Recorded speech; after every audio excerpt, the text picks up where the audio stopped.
မင်္ဂလာပါဒီမှာနေရာတော့ခင်ဗျာကြီးတင်းတင်းကြော်ပဲဖြစ်ပါတယ်ယူမဲယူကီမှာတခုတည်းအင်ရှော်ကိုနဲ့အင်တာဗျူးအောင်ဝင်သွားတဲ့အပြင်ကျောင်းတွေပဲဖြစ်ပါတယ်မင်္ဂလာပါကျမကတော့ဆွစီအောင်ဖြစ်ပါတယ်တခုတည်းအင်ရှော်ကိုအောင်မြင်သွားတဲ့ယူမဲယူကီရဲ့ကျောင်းသူဖြစ်ပါတယ်ရှင်ပထမဦးဆုံးအင်တာဗျူးဖြစ်တဲ့အတွက်အရန်ကိုစိတ်လှုပ်ရှားနေပြီးတော့မှအခုလိုအောင်မြင်သွားတဲ့အတွက်အရန်ကိုပြောခဲ့ရပါတယ်ပထမဦးဆုံးအင်တာဗျူးဖြစ်တဲ့အတွက်ကြောင့်မို့လို့အရန်ကိုစိတ်လှုပ်ရှားနေခဲ့ပါတယ်အင်တာဗျူးဖြစ်ပြီးတော့ချက်ချင်းရက်ဆက်ကိုသိရတဲ့အတွက်အရန်ကိုမှအံ့ဩခဲ့ရပြီးတော့အောင်မြင်သွားတဲ့အတွက်အရန်ကိုပျော်ရွှင်ခဲ့ရပါတယ်အင်တာဗျူးအောင်မြင်သွားရဲဆိုတော့သိရတော့အရန်အောင်ခဲ့ရပါတယ်ရှင်ကိုစူးစမ်းခဲ့တဲ့အရာတွေကိုလုံးနိုင်ခဲ့တဲ့အတွက်ကြောင့်မို့လို့အရန်ကိုပျော်ရွှင်ရပါတယ်ရှင်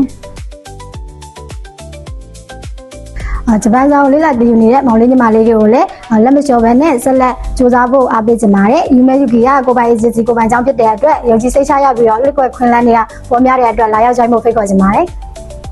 ယူမဲယူကီမှာတက်ရောက်နေတဲ့မောင်လေးညီမလေးတွေကိုလည်းပို့ပြီးတော့စူးစမ်းဖို့တိုက်တွန်းချင်ပါတယ်ဒီအပြင်ကျောင်းလူလေးတွေလည်းယူမဲယူကီမှာပို့ပြီးတော့ကိုပိုင်အေဂျင်စီဖြစ်တဲ့အတွက်ကြောင့်မို့လို့စိတ်ချရတဲ့အတွက်ကြောင့်မို့လို့လာရောက်ကြိုက်ဖို့ဖိတ်ခေါ်ပါရှင်